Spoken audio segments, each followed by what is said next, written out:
बच्चों, आज हम पढ़ेंगे कक्षा 9वीं के गणित विषय की प्रश्नावली 2.5 के प्रश्न पहले का तीसरा है ना।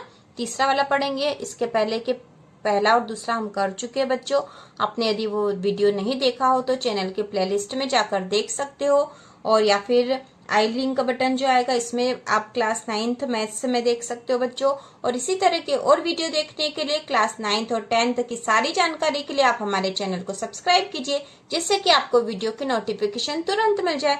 तो चलो बच्चों शुरू करते हैं। जो प्रश्न तीसरा है, यहाँ पर ये प्रश्न यह था बच्चों कि उपयुक्त सर्व समीकरणों का प्रयोग करके निम्नलिखित गुणनफल ज्ञात कीजिए। तो इनका गुणनफल ज्ञात करना है और हमें सर्व समीकरणों का प्रयोग करके गुणनफल ज्ञात करना है। तो हमें यहाँ पर देखना पड़ेगा कि इसमें कौन सी सर्व समीकरण का प्रयोग हम कर सकते हैं।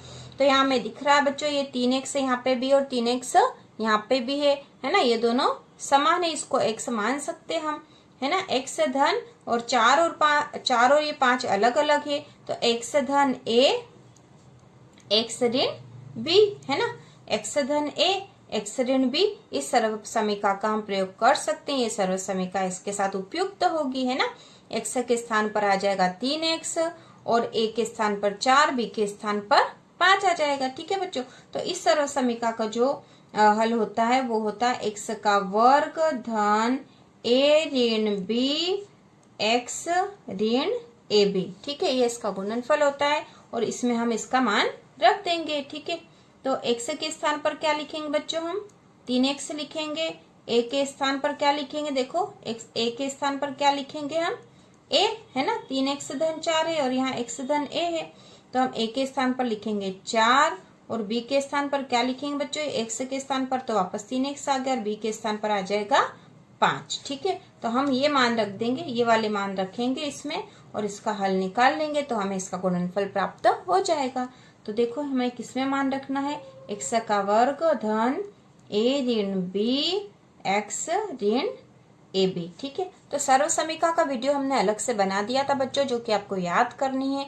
उसमें से जितनी हो सके आप याद कर लो। सबसे पहले छोटी छोटी याद कर लो तो आपको आसानी से सब समझ में आ जाएगी। तो हमने इस सर्व समीकरण x धन a x ऋण b बराबर x स्क्वायर धन a ऋण b x ऋण a b का प्रयोग किया है, क्योंकि ये सर्व समीकरण इसके साथ उपयुक्त है ना। इसके साथ उपयुक्त है क्योंकि इसमें भी 3x धन 4 है और 3x ऋण 5 है। 3x दोनों में कॉमन है ना। देखो बच्चों, यहाँ 3x और यहाँ पे भी 3x है। ठीक है, तो इसी प्रकार यहाँ पे भी x है, यहाँ पे भी x है और a और b अलग अलग है, तो यहाँ पे भी 4 और 5 अलग अलग है। तो हमने इस सर्व समीकरण का प्रयोग किया है, क्योंकि यहाँ पे धन था, यहाँ ऋण है, यहाँ पे भी धन है, यहाँ ऋण है, तो ये बिल्कुल उपयुक्त बैठेगी इस पे।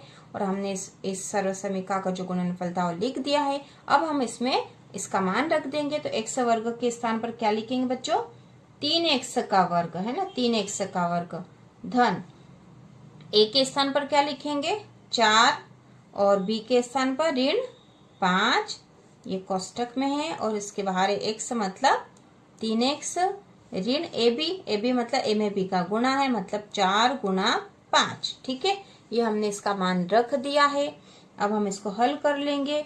3x का वर्ग है बच्चों, 3x का वर्ग मतलब 3x में 3x का गुणा, है ना। 3x में 3x का गुणा, तो 3 का 3 में गुणा करेंगे तो कितना हो जाएगा 9, है ना। 3x का वर्ग मतलब क्या हुआ बच्चों, 3x गुणा 3x मतलब 3 का 3 में गुणा, 3 तिया 9 हो गया और x का x में गुणा मतलब x का वर्ग हो गया।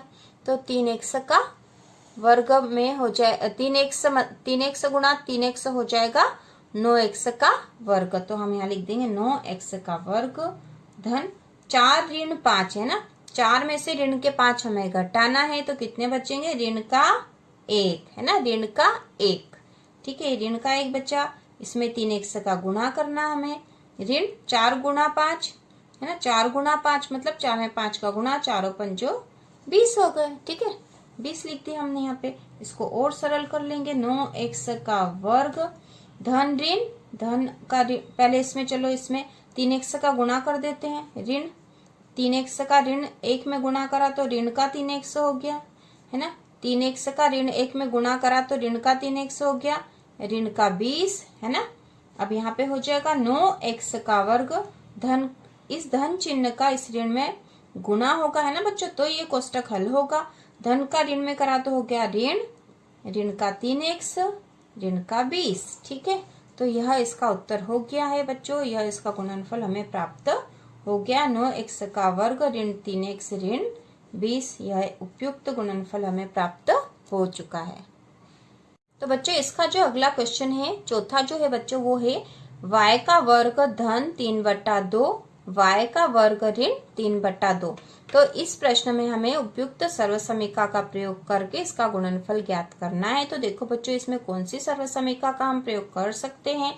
तो देखो बच्चों यहाँ y का वर्ग और यहाँ पे भी y का वर्ग है, मतलब हम मान सकते हैं कि ये x और ये भी x है ना, दोनों एक जैसे हैं। y का वर्ग है और यहाँ पे भी 3/2 और यहाँ पे भी 3/2 समान है, तो हम इसे मान सकते हैं कि 3/2 y है ना, ये y है। कौन सी सर्वसमीका का प्रयोग करना है, इसके लिए हम ऐसा करके देख रहे हैं।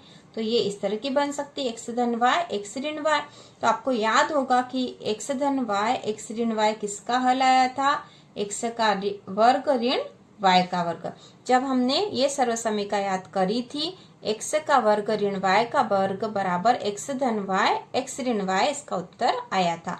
तो हमारे पास यदि ये बन रही है तो इसके स्थान पर हम ये लिख सकते हैं, है ना, ये वाला लिख सकते हैं। ठीक है, तो यहाँ पर देखो बच्चों x के स्थान पर हम क्या लिखेंगे, तो x बराबर क्या, देखो x बराबर क्या हो रहा है, x बराबर इसमें क्या हो रहा है, y का वर्ग, है ना, x बराबर है y का वर्ग। ठीक है, और y बराबर क्या है, y के स्थान पर क्या आ रहा है, 3/2 है ना।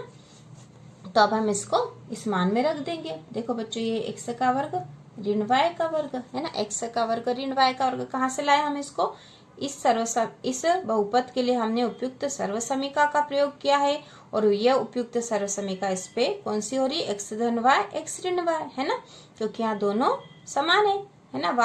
y का वर्ग और y का वर्ग है, यहाँ पे भी 3/2, यहाँ पे भी 3/2, यहाँ पे भी धन और ऋण का अंतर है। तो हमने ये सर्वसमीका यहाँ लिखी है इस तरह की, x धन y x ऋण y, है ना। तो यह सर्वसमीका कौन सी थी बच्चों, तो हमें याद आ गया है कि x का वर्ग ऋण y का वर्ग जब हमने करा था तो उसका गुणनफल आया था x धन y x ऋण y, या फिर इसका गुणनफल ये है। ठीक है, दोनों बराबर है तो ये बन रहा है, तो हम इसके स्थान पर ये लिख देंगे, है ना।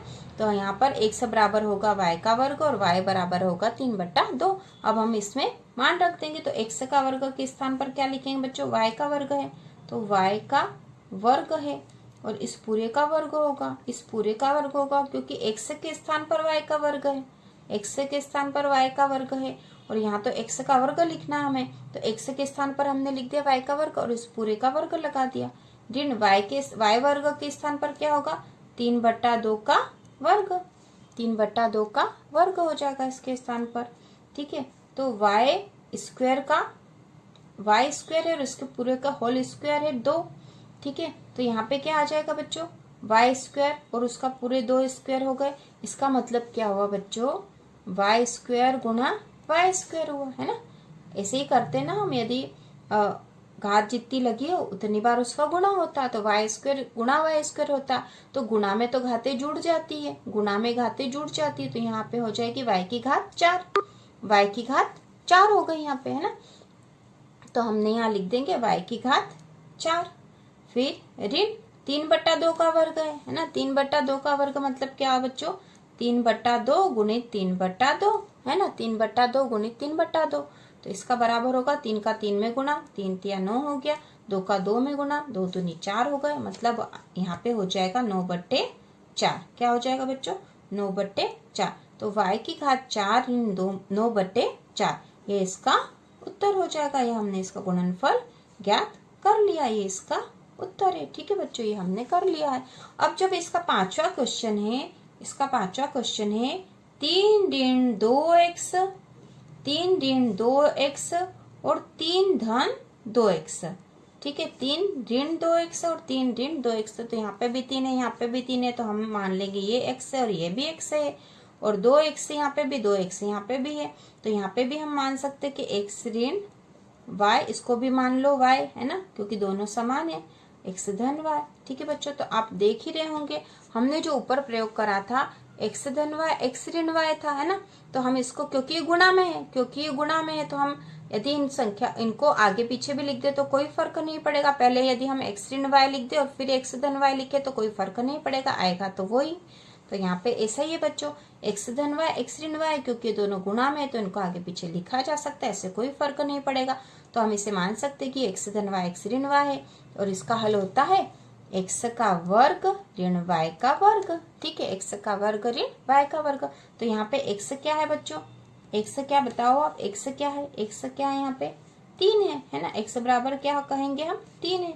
और y बराबर क्या है, y के स्थान पर क्या है 2x है, 2x है। ठीक है, तो अब हम इसमें इसका मान रख देंगे, x का वर्ग ऋण y का वर्ग बराबर x के स्थान पर 3, 3 का वर्ग ऋण y के स्थान पर 2x है, तो 2x का वर्ग। तो 3 का वर्ग करेंगे तो 3 गुणा 3 है ना, 3 गुणा 3 मतलब 3 में 3 का गुणा, तो 3 तिया 9 हो गया।